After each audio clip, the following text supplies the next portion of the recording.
everyone, it's Sharonda from Payorwait, and today I'm going to be reviewing and recapping The Chi Season 6, Episode 1, New Chi City. Alright, y'all, we are at Season 6 of The Chi. I know what y'all thinking, though. Beach, where you been? You dipped out on us halfway through Season 5. I know I ain't ish, and I ain't gonna never be ish, but what I do know is that I caught up. Are y'all okay? We back. I caught up on the second half of Season 5 that I missed.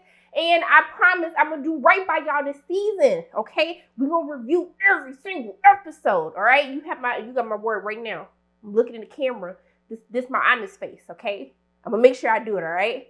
But I will have to say, after watching episode 1 of season 6, I think we're off to a pretty exciting start. I'm very excited about this, but I do know one thing, okay? Before I get into this recap, let me tell y'all something that bet not happen in season 6, all right? So I'm gonna need you to tell the camera to come a little bit closer, okay? Actually, you know what? I'm gonna go a little closer because I don't know how to edit it to do the little zoom thing, so let me get close. Let me hold myself up. One thing that I do know is nothing better happened to Emmett this season. I know that. Because we've come too far, y'all. We have come too far with Emmett as a character. Emmett's character has really become the heart of the entire series. And I know I have been Emmett's harshest critic, all right? So this means a lot coming from me. If something happened to that boy, it better not be a hair laid, okay? A hand laid on even a piece of hair of his head, okay? It better not be nothing that happened to Emmett, or we're going to have some problems, all right? Okay. So let's go ahead and break down this week's episode. And let's talk about something that I didn't have on my bingo card for season 6 of The Chi. I think y'all know what I was about to say. When did Gemma's daddy start blowing Tierra's back out? When did that happen? What? I know everybody getting some, the writers are real disrespectful to the people who are single out here and trying to be abstinent or celibate, all right?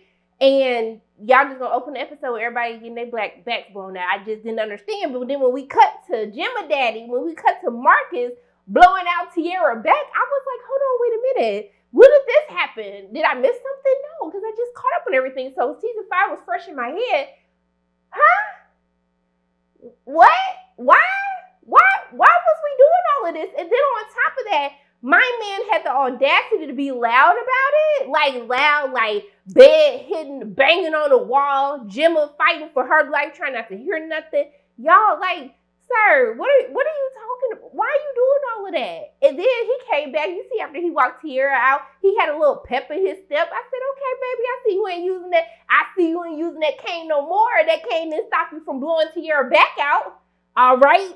Now, I don't understand how this became a serious relationship. It's probably the only issue that I did have with the season 6 opener is I just feel like this storyline didn't make sense for someone like Tierra, who was just in this whole thing with Rosalind, then had her thing with Shad, and I was just a little confused as someone so heartless as her that now she has feelings for Marcus.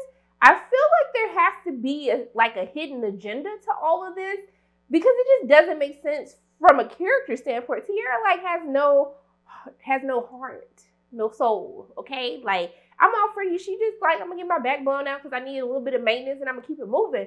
But for her to then be telling Marcus, I want to meet Gemma, I was like, hold on, wait a minute. We just found out that y'all was knocking boots and now we meeting children? So I was confused. But the part that did send me is when he came back after he knew he gave his all, y'all. He knew he put in his best work. You know, when you just walking that girl can't say I didn't do nothing but give her my all right? That's how he was walking. But when Gemma was like, I'm the only woman in this house that needs to be calling you daddy, I was like, oh, gagged him. Because I was just like, how do you come back from that? He had to be very embarrassed. I was embarrassed for him because I'm just like, you're doing all of this like your daughter ain't in the other room, she can't hear you. Y'all was being loud. But the part that really sent me is when he went to see Tierra, hey, you were being too loud.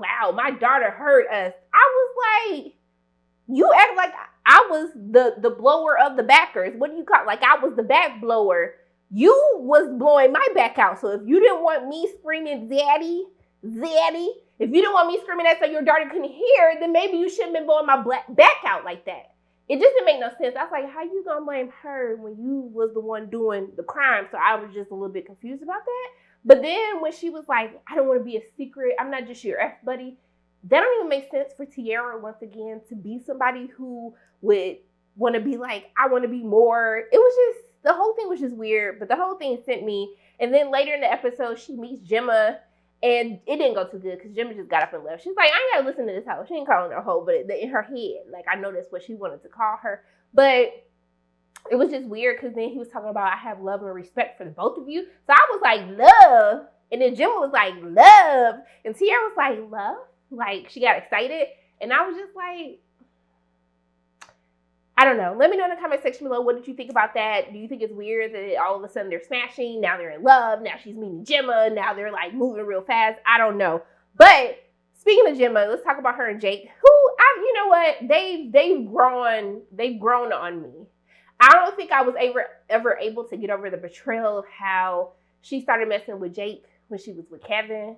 But I feel like slowly but surely, given the events of everything that happened with them last season, they look cute together. Like him doing his little shirt thing and her getting on him like, you need to have a system for inventory. And he was like, why I need that when I got you? When I was like, honey, because last time I checked, like Jenna said, I didn't see no money coming up in these hands to handle inventory for you. So I don't know, but I thought that they were super cute. I'm happy that Jake has his business going, kind of has his own thing that he's doing. I do want to know more about what's happening with Gemma being Maisha's manager. I want to know about the music, what's going on. Let's keep this going.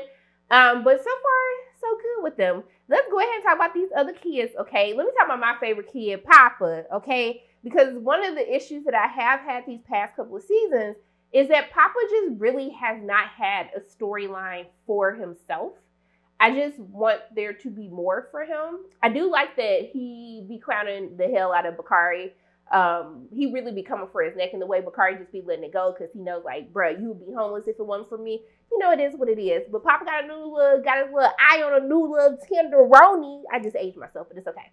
He got his eye on a new girl at the job. I don't know why they just make a big deal. She's only like 2 or a year and a half, 2 years older than Papa. But she said, I saw you staring at me because I was staring at you too. I was like, ooh, get her, Papa, get her.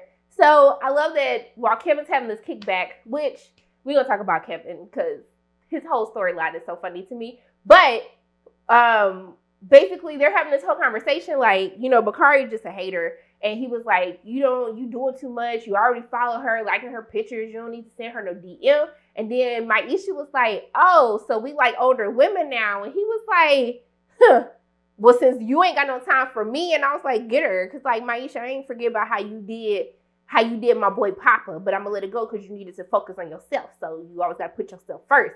But then Kevin tried to be slick and talking about when Gemma was like, you know, I'm happy in my relationship and I'm taking. And then he was like, well, last time I checked, you wasn't taken when you left to go be with Jake. So help me to understand. I'm like, y'all, we got to heal. Okay, let's just heal. But low key, the petty side of me, I was like, yes, do tell Gemma. Do tell. All right. But I'm excited to see what happens with Papa. All my babies growing up. It's so hard to hear them saying I'm going to be 18 next year. And it's just too much. Like, we didn't watch them grow up from little kids. And it's just way too much.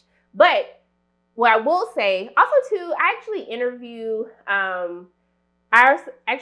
the actor who plays Papa. He's in the new Teenage Mutant Ninja Turtles Mutant Mayhem movie, which I was so excited because I really wanted to be like, do you know you my favorite character on the shop? But you know I had to keep it cool and be professional. But yeah, go ahead and check that out. You know. But back to the review. So with Kevin, at the end of last season, last week, like I was just watching it. At the end of last season, you know, Kevin made the decision that he just wanted his freedom and he wanted to move out. And so he actually moved out, got his own place. And it was so funny watching his journey this episode because everything he was doing was like the same thing that kids do when they finally like, I'm going to be independent. I got my own place. I ain't got to listen to no rules. And what's the first thing you do? You go shopping at your mama house. All right. People used to be like, when I was in school, they'd be like, where you going out on bags? You going to Aldi's? I was like, no, I'm going to my mama house so I can go shopping. And they was like, huh? And I was like, you know, for those of y'all that don't know, my mom was like a bougie hoarder. And I know she's going to be mad because I called her a hoarder. But it is what it is, Ma. Just, you know, admit who you are. I call her a bougie hoarder because she hoards things, but she has storage spaces so you would never know she was a hoarder. And low-key, I'm a hoarder as well. And I used to go shopping in the basement where they would keep some of the boxes because she would never know it was gone. And then she would like come to my house and she'd be like, where did you get this from? I said, girl, I got it from the mama store in the basement. All right. So I just thought the whole thing was funny when he was coming to get groceries and his mom's was like, have a seat. Absolutely not. That's not going to happen. And so they was just like, not on my watch. And they was like, well, you can come back here. I like how they're still showcasing like, hey, we would love to have you here. But if you want to be an adult and you want to be on your own and now you're understanding bills because you had to move, then you had to get furniture.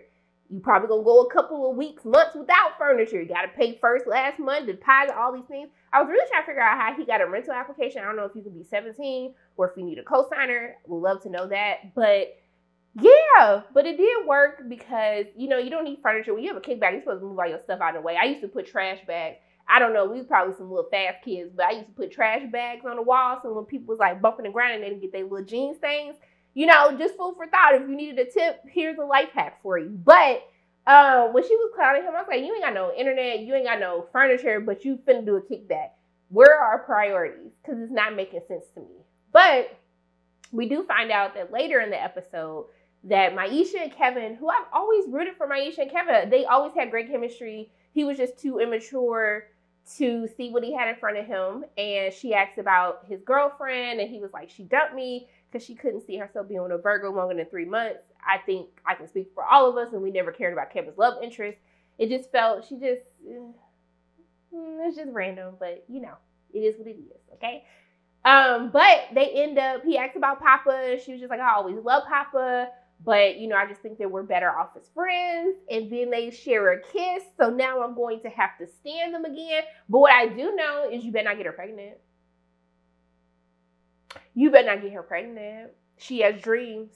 She has goals. College, if that's what she wants to do, or do her music career. But don't be messing it up, Kevin. That's all I gotta say. I'm gonna stand y'all for now. But don't be messing it up, right? But for right now, I'm gonna ship you. So that's enough with the kids. Let's talk about Shy, because Shy going through it. So we know that he blew Tierra's back out, but obviously not good enough as Marcus is doing it because she all about Marcus, not about Shy. And so Shy is staying with his girl. They just seem to be, I don't know, some just don't seem right. I don't feel like it's going to last. I didn't really like how she treated him with the whole him going to meet the family and wanted to lie about who he was as a person. It just didn't rub me the right way in the first place. And I feel like a lot of times I think that Shy likes her because she was somebody who paid him attention, you know, and accepted him for the most part for who he was. But I just don't know if I feel like he really likes her like that. I don't know. We see him have a conversation with Darnell because, you know, she getting on him about smoking weed in the house, which, yeah, you can't smoke weed in my house. Like, no, absolutely not. So, and then she called it her house, which I was like, oh, she called it her house. You gotta go. You gotta pack your stuff up and go. The girl don't respect you. She don't respect you. The woman don't respect you. Even Darnell was like, you gotta find a job, or you gotta make sure you land that pipe right so she ain't got nothing to complain about. But I like that he was open to be vulnerable, how he felt like all his friends are doing stuff. You know, Emmett has the rebrand of Smokies and franchising, and you know, Victor has won this election, and he just felt like he was the only person not doing something, which I love to see men be vulnerable and actually be able to effectively communicate their thoughts and their feelings. But most importantly, I think that's something that everybody goes through. I went through that where I felt like, you know, my friends, they're all great. They're like directors and communication leads and doing all these dope things in different industries. And, you know, I felt like I was still trying to figure out who I wanted to be, what I wanted to do, and thought that I needed to be making this amount of money to be successful. And I think that is something that's so relatable, and I'm happy that they introduced that. They actually introduced a lot of great conversations, and I'll get to a little bit later, even the conversation about how people think that if you're not in a relationship, that you're not doing something right, or that you're missing out on this part of life. I just like that there was like a lot of candid conversations that happened in this episode, even with Darnell telling Shy like how he was proud of Emmett, but he also had to take accountability that, you know, I didn't know how my son was going to end up, because at the end of the day, like he was being raised with one parent. Jada was doing all the heavy lifting. I wasn't around enough. I didn't counsel him enough, which I like that they bring that up, because it's interesting to see, because Emmett hasn't had guidance or counseling we're finding him now making these very bad decisions. And it's really interesting to see how Victor nor Darnell questions Emmett as to how he's doing this expansion, where he's getting this money from. I find it very weird that they haven't weighed in on that, and Keisha is the only one that's kind of giving him, the insight on that. But finishing up with Shy, I don't know what's gonna happen. I don't think they're gonna make it because he was sitting up here looking at pictures of Tierra. I don't know, but I would love to hear his thoughts after he watches The Devil Wears Prada because it's a good movie. Like, you know how many people I put on good shows? Like, you know how many dudes was like, I'm not watching Pretty Little Liars. I'm not watching that. Hooked, okay? Hooked. Gossip Girl. You know how many Gossip Girl people I converted? Don't knock it until y'all watch it, okay? That's all I gotta say. So, I do want to talk about, I like Jada and Darnell. I'll just talk about them real quick because, everybody's happy. I'm actually happy that a lot of people are just happy. There's no crazy stuff that's happening. But I love that Jada and Darnell is together and they got married in the season 5 finale. How they're trying to, Darnell's like, I want to keep things fresh and I want to, step out of my comfort zone and do these things so like I don't get bored, so you don't get bored. And so I just like how, I just love their relationship. I think they're so cute together. I'm just happy that everything worked out. But we got to talk about Emmett and Douda, who are pretty much going to be the main focuses, of the season. It seems like Emmett is the main focus. I got to talk about Victor Trigg. Victor's with his boo thing Fatima. They seem to be getting along good. He was nervous about the election and didn't know if he was going to win or not. And then his new campaign manager is just like, you need a viral moment. Because, you basically told everyone that you were lying and now everyone's trying to get your trust back. So he says you need a viral moment to like kind of boost up your popularity. And so I like that there's a conversation that he's having because he's just like, if I don't win, like I don't know what I would do with my life. And I think we forget that even though Trigg or Victor has done all these great things for his community, that Trigg lived a different life before this. And so I like that, you have Victor who seems to be doing good, still feeling like he doesn't know what he's going to do with his life. And Shad, who's doing good, but could be doing even more if he can land a job. I just like how we're seeing that viewpoint from two different walks of life of where they're at right now. But there's an interesting conversation that Fatima has with him because he's like, you're not coming to the event with me. And she was just like, she's being bullied, violent and disrespectful messages in her DMs. And I like how, at first he's trying to dismiss it, like, oh, just block it. Like he tries to like, kind of just like, whatever, like people talk bad. And she's like, you just don't understand. And I like that he's like, so what can I do to help? Like, how can I stop it? And I like that he asked her that. And she was just like, just go to your event. But we see that she later shows up when he wins. And then he went viral for taking the shirt off because Papa spilled the drink on him. I was just like, I wanted to see a hashtag like shirtless councilman or sexy chocolate, shirtless chocolate, Mr. Councilman chocolate, something. I don't know. But yeah. So I don't know what's going to happen with their relationship because we hear him talking about how he's already being spread too thin just with the campaign, can't hang out with his boys. So I don't know what's going to happen with that whole storyline. The whole We Did It, Joe, that was so random. I was like, I saw what we was trying to do, but don't do that again because it just came off weird. But I was happy that he won the election. But let's talk about Douda and Emmett. So Emmett and Keisha, like, y'all, I was rooting for them and I wanted them to be together. I think that they work really well for each other. I hate that in the season 6 opener that we see that something ain't right. We not vibing. We not on the same page, all right? So, Keisha seems to be a little bit more responsible and she's really big about meeting the kids' needs. So, like, if you hear the kids crying, you try to get your nut off, but, like, our baby's crying. We got to stop and take care of our babies, Emmett. But Emmett wasn't having it, okay? So, she was asking him to help, like, hey, you need to cook the kids some breakfast. He talked about, it's going to be some dry cereal, some fruit snacks. Now, Emmett, there ain't no breakfast. You could at least, like, dry cereal, they can't eat no bowl of cereal. Like, eggs, something, some fruit, nothing. It didn't make no sense to me, but they were going back and forth. And then finally he agreed because she was like, I got a job interview today, which she was still late for. But she's like, next time, just say yes so we ain't got to go through through all of this. Keisha do be talking to him crazy. But I'm really happy that Keisha, like, very much advocates for effective communication. She's big on making sure that she is in safe spaces to share her thoughts. So I really love that about Keisha. But she ends up heading to the job interview at the school. And this hating ass teacher, because she was a hating ass teacher. I'm sorry. I'm just being honest. You know, she tried to get Messiah to, like, first of all, she went off on her, like, it's hard enough me trying to get on these parents about being on time. I don't need to be having this conversation with the teachers. I was like, dang, okay. She said, I'm sorry. Like, she gonna do better.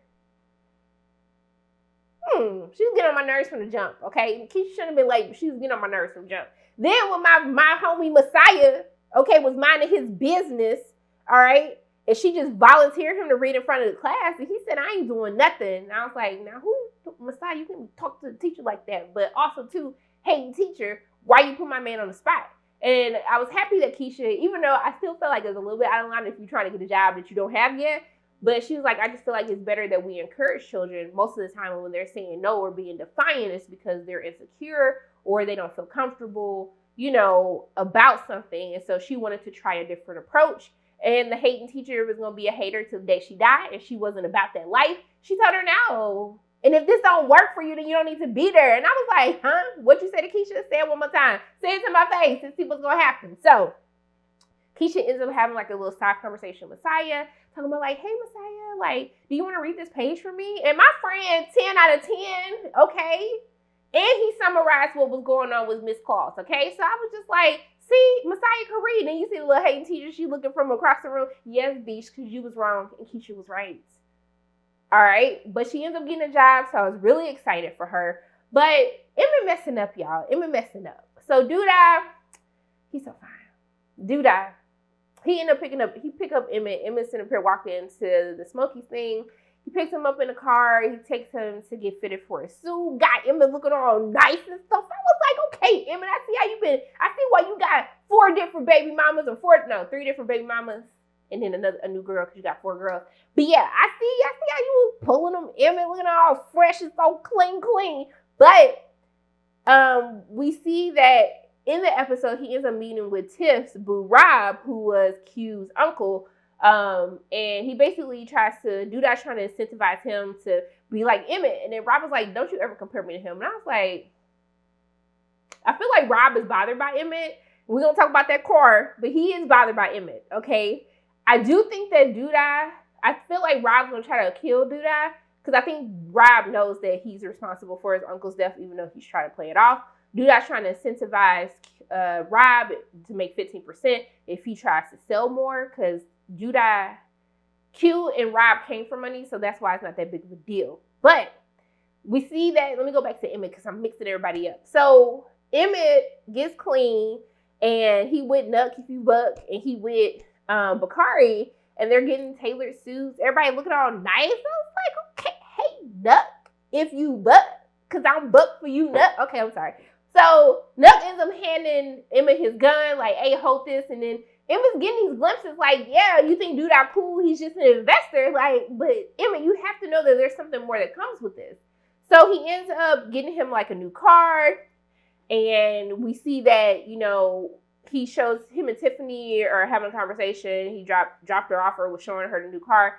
And I'm glad that they're in a good place. But Tiffany, how you gonna ask him for a car? I mean, it's Tiffany. She said closed mouths don't get fed. I get it. But I was just like, now you know you doing a lot. Especially when don't you got to do who got money? So, like, I'm just kind of confused why you was asking Emmett. Why you ain't got no credit anyway? Like, Emmett was actually asking the right questions. Y'all ain't making no money? But I guess so, because clear Rod don't care about money. Then she said she want to make her own money. So, I don't know what's going to happen. I don't think Keisha likes Keisha. I don't think Tiff likes Rob like that either, especially from last season. So, I don't know what's going to happen with that. But we see that later in the episode, Douda is having a conversation where Emmett, like, if she asks for a car, get her a car. Like, you a boss now, okay? You got to move different. And that's kind of what Douda's trying to get Emmett to see life in a different way. Like, you're not living off of the previous circumstances that you were living off of. You ain't got to struggle no more. You got money. You got a new location in New York that ain't nobody seen because we probably just cleaning the money, his little drug money and the little car theft money. But he's trying to get Emmett to, like, think different. you got to think like a boss. You got to act like a boss. You got to move like a boss. And so he tells him, like, I'm taking a personal investment in you. So Emmett goes and buys Tiffany this damn car. He pull up with a car. I'm looking like, you bought her a car? And then she got a dude. So I'm like, Tiffany, you think, she like, hey, Rob, come on, let's go take a ride. You don't think Rob gonna feel a certain type of way that her baby daddy got her a car? Like, he ain't got no money to buy her a car. But then I'm looking at Rob like, but why did you have her not having a car? I don't know. I think she had a car, but it wasn't no good car. I don't know what's going on, okay? I ain't gonna speak on nobody's finances because, you know, I'm trying to win the Mega Millions myself, all right? So I thought it was a little weird. Rob looked like he was bothered by it. And I know Rob was bothered by it because when you saw him blowing her back out, I feel like they showed that to us because he felt like that was his way of, like, disrespecting the car, like, F that car because I'm still banging her in this car that you got her. I don't understand why Tiffany couldn't see how that was disrespectful to her man. But I do understand Douda. Like, and I know people are probably going to debate this, but when you got it, it is nothing to buy a car. If that is the mother of my child, I'm going to make sure that my kids have safe transportation, especially in this cold, to get from point A to point B. Because I can't be no boss. I can't be no baller if my kids are not living how I'm living, okay? I'm going to say that one more time for the people in the back because I know y'all ashy people out here finna sit up here and debate this whole thing about this car. But if you are a baller and you say that you have money, I see I'm raising my voice, but I feel like y'all need to hear this. If your kids are not living the same way that you're living, then we need to take another look at what you're doing, okay? Because then you're not a true boss. You ain't no baller, okay? You a little boy, all right? So it's time to put your big boy pants on and be a big man. While I understand why he got Tiffany the card, he should have communicated with Keisha. That's your girl. You should have had a conversation like, hey, this is a conversation that I had with Douda. This is like what I'm thinking. I want to get your thoughts on it. And that's why she was upset. Like, you sliding up in bed like you finna get you some. Like, you thought she was finna be okay with this? And then my man just got his stuff up and just walked out like he was inconvenienced, like he was the one that was done wrong. I was really confused about that. And I was happy that she told him, once again, Keisha's really great at setting boundaries and making sure that she lets him know that communication is very important to her. So I don't know what's going to happen with them. But, you know, she's already upset that he's working with Douda because, you know, Douda's people kind of was connected to her getting kidnapped and stuff. So, like, I don't know what's going to happen with that. But I want them to work, but I also need Emmett to understand what he's getting himself into. But I think he quickly understood what he was getting himself into because he kept talking about this broker. I don't think he understands that he has stolen cars. So he keeps saying, like, Douda hook me up with this broker. And I'm just like, we see Zay and Nuck, if you buck, stealing a car. And basically this is another part of their business, selling stolen cars. Now, Nuck, if you buck, you better watch out for Zay because it looks like he coming for your number one spot and he doing it pretty well. And Douda seems very impressed by him. I like how we see Douda is teaching Zay and Emmett how to smoke cigars. But then we got this loud chewing dude, okay? Any of my friends know that there's like a condition where you can actually, like, you hear certain noises like a lot more vividly than other people would hear them. So honestly, I was getting annoyed while watching, like, listening to him chew his gum like that. And when he told him, like, hey, man, can you, like, chill on the noise real quick? He was real nice about it, too. He was like, oh, I didn't think I was being loud. Now I'm thinking to myself, well, bitch, obviously you being loud if I'm telling you to shut the heck up with all that dang on chewing that you was doing. And I knew something was finna happen, okay? So the way that my man, first of all, he yelled at Emmett, like, you gotta stop being a pussy, man. And I was like, dang, okay, Douda, like, dang, take it down a couple of notches. Like, you ruining how fine you are to me. And so we see that my man's like, oh, okay, well, I gotta go, y'all. You know, he tell him, like, hey, you don't have one girl, you got 4 girls because you got 3 baby mamas and everybody should be taken care of. So you gotta take care of everybody. I was like, okay, all right, give him your king some advice. And then he ended up shooting the dude that was chewing. I ain't gonna say he had it coming, but he had it coming. I don't condone violence, okay? I just want to say that. But I also don't like people that chew real loud, but I'm not saying that he needed to get shot over it either, okay? But then he come back like, hey, Emmett, can you have my coat? He's like, you have a nice night. And I was just like, something ain't right about Douda. Something ain't right about him. But let me tell you the part that sent me at the end.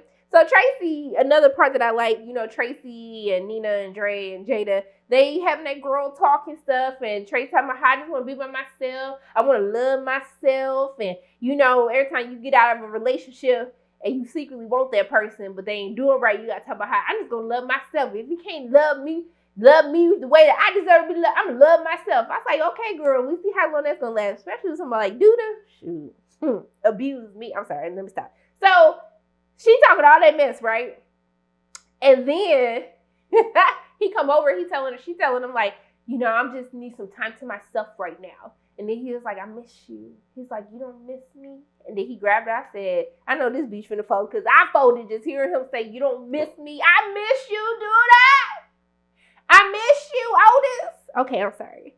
So she gave him up. She folded. Like, I ain't mad at it. Sometimes you just need to be maintenance, okay? I'm just saying. And my parents are watching. I'm a virgin, so I wouldn't know about that. But if I wasn't no virgin and Douda came up to me, I'm folding, okay?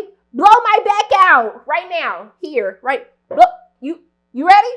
You ready? Blow it out. Come on. What we talking about? We miss each other. You right here. I don't need to miss you. Show me what I should be missing, all right? Okay, this Sunday, let me get my mind right. All right, so at the end, my man's gone. Send her a message like, hey, wait. He gonna text her like, just like old times, hit me up if you need anything. I know her pride was hurt, okay? I know her pride was hurt. That's why you gotta kick him out right afterwards. When they done, all right, get the hell up on out of my bed. Bye. You gotta kick him out first, okay? You're not living life right. You're not doing it right, Tracy. So then I like that they end with this like iconic like conversation with Arthur Kit. You know, she talks about like a good man comes into my life and I have to compromise. Like a relationship is to be earned, not to be compromised. I love how they end on that note. And I have to say, I really enjoyed the season 6 opener. I'm excited to see what happens with Emmett and Douda. I would like to hear more input from Darnell and Victor. Like, hey, what are you doing? It's just crazy that, you know, Keisha is the only one who has reservations about this. But Tiffany knows she wrong for taking the car in the first place. Clearly, Rob don't really mess with Emmett like that. I thought it was cool after the whole parent-teacher conference. I don't know what's going to happen. I still feel like Rob going to get him for Q because I think he knows that he did it. I don't know what's going to happen, but I'm pretty positive something like that. But I know that nothing better happen to Emmett. He better get it together because I do like him and Keisha together. But I think we're off to a really good start. We're off to a really good start. We're just going to keep watching every week. We're going to hope it stays the same or get better. I like that the pace is moving fast. We get right into it. We're not dragging nothing. So this is a good episode. So let me know in the comment section below, what did you think about season 6, episode 1? New Shy City. As always, my name is Sharana from Payorwait. And if you like what you saw today, make sure you hit the like button, hit subscribe, share this video with your friends, and make sure you hit the notification bell. And I love you guys 3000. And until I see you again, bye.